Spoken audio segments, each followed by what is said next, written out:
वक्फ amendment bill 2024 में जिस तरीके से ये फस्ताई ताकतें क्या अमेंडमेंट लेकर के आई है, उसके ताल्लुक से आप लोगों को बताया जाएगा। पॉलिटिकल पार्टी हैं तो हमारी जिम्मेदारी है हम अवाम के मसाइल में बात करें। हमने मुंतखब करके भले ही गलती की हो, लेकिन हम नहीं समझते कि वही जिम्मेदार है। हम अपनी जिम्मेदारी, जबकि होना यह चाहिए था कि जो इलेक्टेड रिप्रेजेंटेटिव्स होते हैं वो हमारे हुकूक के लिए हमेशा सड़कों पर या ऐवानों में बिल्कुल बिलमुशाफा बात करते रहे और उन मसाइल पर जो है ना लड़ते झगड़ते रहे। लेकिन ऐसा नहीं होने की बिना पर एसडीपीआई हमेशा से अपना एक अपोजिशन का किरदार निभाता है और उन किरदार को हमेशा से हमारे ऊपर केस करके, हमें एफआईआर करके, हमें कुछ अलग अलग नित नए तरीकों से डराने की कोशिश की जाती है। मैं उनको मुबारकबाद देता हूं। आप 100 केस कीजिए, 100 केस कीजिए, हमें कोई फर्क पड़ने वाला नहीं है, क्योंकि हमने ये अज़्म करके उठा हुआ है कि यहां की अवाम मसावी हुकूक हासिल करना पसंद करती है। यहां के अवाम को मसावी हुकूक दिलाना ये हमारी आईन जिम्मेदारी है। चाहे हम किसी भी तरह की जद्दोजहद करें, चाहे जमहूरी अंदाज से जद्दोजहद करें सड़कों पे उतर करके, चाहे आज हम जो ने हमारे कैडर्स ने वार्ड हमारे विम के लीडर्स ने वार्ड घूम करके खवातीन से स्कैन करा करके मेल्स को भिजवाना और साथ ही साथ खुतूत को रवाना करना जेपीसी के चेयरमैन को, ये बात का मैसेज है कि हम अपनी जिम्मेदारी बखूबी जानते हैं। मैं अवाम से गुजारिश करता हूं कि ये हालात को बदलने के लिए आपके अंदर पॉलिटिकल मैच्योरिटी होना बहुत जरूरी है। बहुत सारे दानिशमंद हैं जो सफेद कपड़े पहनते हैं और अच्छे अच्छे अल्फाज इस्तेमाल करते हैं, लेकिन उनकी दानिशमंदी कितनी महदूद है, उनका नजरिया कितना छोटा है और उनकी सोच किस तरह गुलामाना है कि वो हमेशा कहते हैं नहीं नहीं हिकमत से काम लेंगे। आज के हालात खराब है। कब हालात ठीक थे आपके? आफ्टर इंडिपेंडेंस कब हालात आपके ठीक थे? कब हालात ठीक होंगे? कम से कम ये तो बता दीजिए। आपने कहा दिया कि हालात खराब हैं, तो हालात कब ठीक थे वो बता दीजिए, और हालात कब ठीक होने वाले हैं वो बता दीजिए, और उसमें आपका क्या किरदार होगा वो भी बता दीजिए अवाम के सामने। आप दानिशमंदी दिखाते हैं चंद कलिमात कह करके, फैक्ट्स एंड फिगर के नाम पर कुछ कलेक्टेड डाटा लेके आते हैं। वो डाटा के जरिए से लोगों को खौफ और हिरास में डालते हैं, उनके जहनों को कंफ्यूज करते हैं और उनके दिलों में खौफ तारी कराते हैं। वक्फ छोटी सी बात है कि एक ऐसी जमीन का टुकड़ा या ऐसा गिफ्टेड एक प्रॉपर्टी जो अल्लाह के नाम पे इसलिए दे दी जाती है ताकि उससे लोगों का वेलफेयर हो। सिर्फ और सिर्फ लोगों के वेलफेयर का काम करने वाली का एक बोर्ड, जिसको आज अगर गवर्नमेंट अमेंड करना चाह रही है, जबकि वो अमेंडमेंट नहीं होगा, वो अमेंडमेंट के थ्रू आपसे छीनने का काम होगा, क्योंकि 2014 से जो गवर्नमेंट आके पावर में बैठी है, ना वो पढ़ी लिखी है, ना वो इंटेलेक्चुअल्स की है, ना वो सोशल वेलफेयर सोचती है, ना ही वो इस मुल्क की है, ना वो मुआशरे की है, ना वो इस मुल्क में रहने वाले सिटीजन्स की है। आप कोई मुद्दा उठा के देख लीजिए, औरतों का हाल देख लीजिए, किसानों का हाल देख लीजिए, लेबर तबके को देख लीजिए, मिडिल क्लास को देख लीजिए, प्राइवेटाइजेशन के नाम पे आप देख लीजिए, और उसके बाद चंद लोग जिनको बड़ा सरमाया देकर इस मुल्क के आधे से ज्यादा रिसोर्सेज पर बिठा दिया गया। आपको मालूम होना चाहिए अंबानी का घर भी जिस जमीन पे बना है, 10 साल मुकदमा चला कोर्ट में, वो भी वक्फ की जमीन पर है। तो कहीं ऐसा तो नहीं कि मोदी जी दोस्त को बचाने के चक्कर में है। उसके बाद एक छोटी सी मिसाल दूंगी, ऐसे तो हमारे पास बहुत लंबी लिस्ट है फिगर आउट करने के लिए। मथुरा जाइए, मथुरा में बड़े मंदिर है, मशहूर मंदिर, लिस्ट निकालिए, आपको पता चलेगा। यहां मैं बात इसकी नहीं कर रही हूं कि किसी ने हमसे अभी कुछ छीना है, लेकिन हाँ, छीनने की तैयारी जरूर है। वक्फ इस ऐसी जमीन है जिस पर मंदिर भी बने हुए, यानी कि वक्फ ने अपनी वक्फ की जमीन को गिफ्ट किया है उनके लिए भी। क्यों? To maintain the communal harmony, भाईचारा, सो कॉल्ड भाईचारा। आपको पता है, आप रोज व्हाट्सएप पे सब लोग अपने स्टेटस पे खाली यही काउंट लगा रहे हैं कि इतने ईमेल चले गए, इतने ईमेल चले गए। आपने 2 करोड़ ईमेल कर दिया, आप उसी पे अल्हम्दुलिल्लाह अल्हम्दुलिल्लाह करे जा रहे, 4 करोड़ ईमेल आपको कॉन्ट्रडिक्ट करने के लिए पहले से पहुंचे हुए।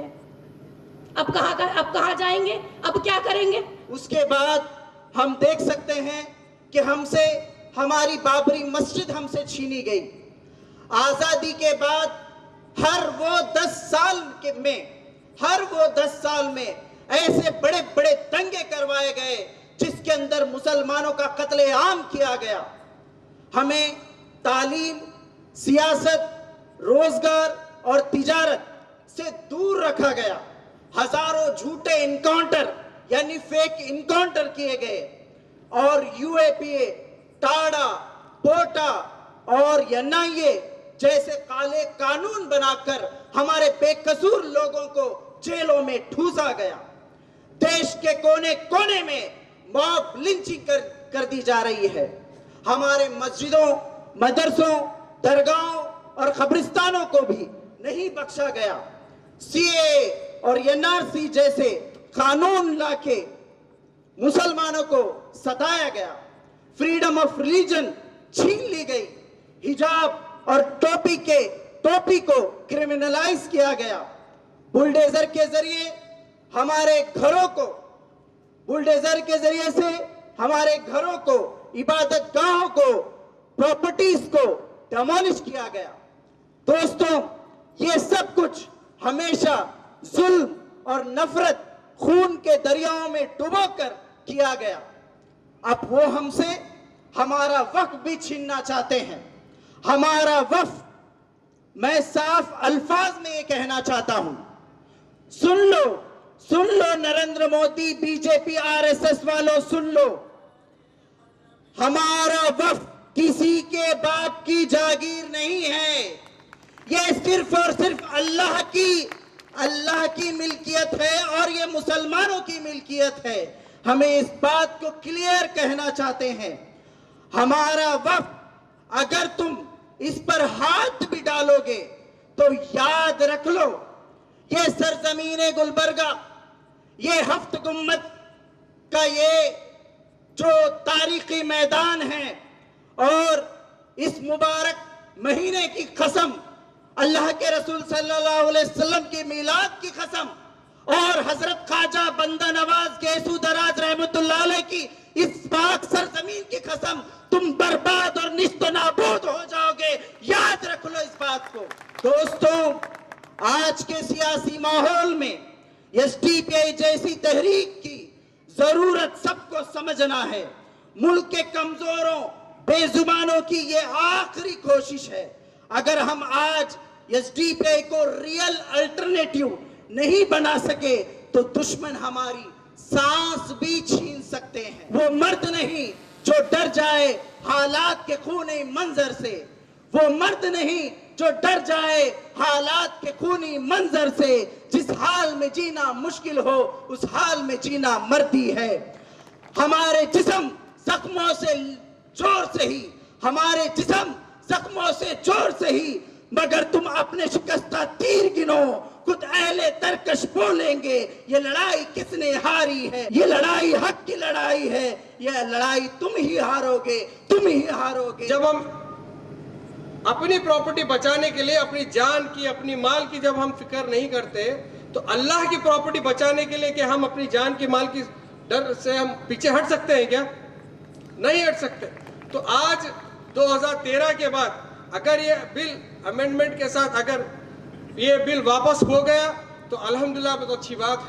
अगर नहीं तो फिर हमें जो सीए एनआरसी में हम लोगों ने जिस तरह से एक पीसफुल प्रोटेस्ट के जरिए से उसको एक सिस्टमेटिक तरीके से बिल को रोकने के लिए हम जो काम किए हैं, वापस वो मूवमेंट दोबारा शुरू करने की ज़रूरत है। इससे खौफ खाने का, डरने का, हैबत खाने का कोई ज़रूरत नहीं है।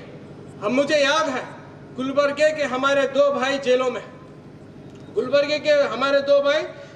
में, हमारे डराने वाले, हमारा मजाक उड़ाने वाले आज भी हमारे साथ हैं। हम क्या समझते थे कि हमारे भाई जेलों में जाने के बाद ये लोग हमें सपोर्ट करेंगे, उनके घर को जाकर उनके माँ बाप को, उनके भाई बहनों को एक दिलासा देंगे। वो करने के बदले में उनके घरों को जाकर डराते थे। भाई हम बोलते थे नहीं, तुम्हारे बच्चों को नक्को करो, बोले ऐसे होशियारी के काम। उल्टा ऐसे माँ बाप को तसल्ली देने के बदले में कुछ लोग उनको जाकर डराने की कोशिश करेंगे। आज भी अगर आप उठेंगे कौम के काम करने के लिए, आप उठेंगे लड़ने के लिए, कुछ लोग हैं आपको फिर डराएंगे, आपको पीछे टांग पकड़ के पीछे करने की कोशिश करेंगे। वो आपका पड़ोसी भी हो सकता है, आपका रिश्तेदार भी हो सकता है, मस्जिद के सदरों भी हो सकते हैं, कुछ उलमा कराम भी हो सकते हैं, लेकिन अल्लाह के वास्ते आपको डरना नहीं है। अल्लाह के वास्ते आपको डरना नहीं है। जब आप अपनी प्रॉपर्टी के लिए लड़ मरने के लिए तैयार, प्लॉट के लिए सड़े, एक प्लॉट के लिए सड़े, अपने घर के लिए, हम देखते हैं, जाके आप फैमिली कोर्ट में जाके देखिए, सिविल कोर्ट में जाके देखिए, भाई भाई के ऊपर केस डाल के लड़ मर रहे हैं। कितने हम मर्डर्स देखे हैं, कितने हम क्रिमिनल केसेस देखे हैं, जरी जरी छोटी छोटी बात के लिए। जब अल्लाह की ज़मीन के लिए, जब अल्लाह की जायदाद के लिए क्या हम अपनी कुर्बानी नहीं दे सकते? आज वक्त की ज़रूरत है वो डर और खौफ निकालना है, और डर और खौफ निकालने के लिए social democratic party of India आपके बीच में आ जाइए। एसडीपीआई का नारा, भूख और खौफ से आज़ादी, एसडीपीआई का नारा हम हमेशा से लेके चले हैं और आगे भी लेके चले हैं। तो आज यही वक्त की ज़रूरत है कि डर और खौफ हमें निकालना है। आने वाले दिनों में बहुत सारे प्रोग्राम्स होंगे, बहुत सारी जद्दोजहद रहेंगे। हमें कमर बस्ता होकर ज़मीनी सतह पे उतरना है, क्योंकि एक डेमोक्रेटिक कंट्री है, आपको भी राइट है। ये ट्रांसजेंडर जिसको हम बोलते हैं, ट्रांसजेंडर लड़कर अपना हक हासिल कर सकता है, तो आप और मैं क्यों नहीं हासिल कर सकते? किसान अगर लड़कर अपना हक हासिल कर सकता है, उसके ऊपर अगर काले कानून अगर है, तो वो अपनी कुर्बानी देकर, अपनी खून पसीना देकर वो फार्म बिल को पीछे लिए तक अगर लड़ सकता है, तो आप और मैं क्यों नहीं लड़ सकते? अगर लेबर्स इसी इंडिया के, अगर वो उनके ऊपर अगर काले कानून आते हैं, तो वो ज़मीनी सतह पर उतर कर अगर वो लड़ सकते हैं, तो आप और मैं क्यों नहीं लड़ सकते? ये हमें आज का सबक लेके जाना है। डराने वाले आपको डराएंगे, आपको पीछे जाकर प्रोपेगेंडा करने वाले करेंगे, लेकिन आपको डरना नहीं है। तो social democratic party of India आपके साथ है, और आपसे भी रिक्वेस्ट है, जब भी हमारा अगर कॉल आए ये वक्फ बिल को लेकर, अगर ये खुदा ना खास्ता लागू हुआ, इम्प्लीमेंटेशन हुआ, अगर हम सिविल सोसाइटी के साथ, अलग अलग ऑर्गेनाइजेशन के साथ, मुस्लिम पर्सनल लॉ बोर्ड के साथ, सबकी हिदायत के साथ, जिस तरह से एक टीम बनकर लास्ट CA/NRC में हम काम किए थे, सब मिलके काम किए थे, कोई एक जना नहीं था, सब लोग थे, उलमाए थे, स्टूडेंट्स थे, यूथ्स थे, हमारे औरतें थे, नौजवान बच्चे थे, सब मिलकर जिस तरह से CA/NRC में काम किए थे, उसी तरह की जद्दोजहद हमें वापस लड़ना है। आज के हफ्त गुंबद के इस एहतजाज में मुझे शिरकत करके बहुत फख्र हुआ, बहुत हिम्मत हुई।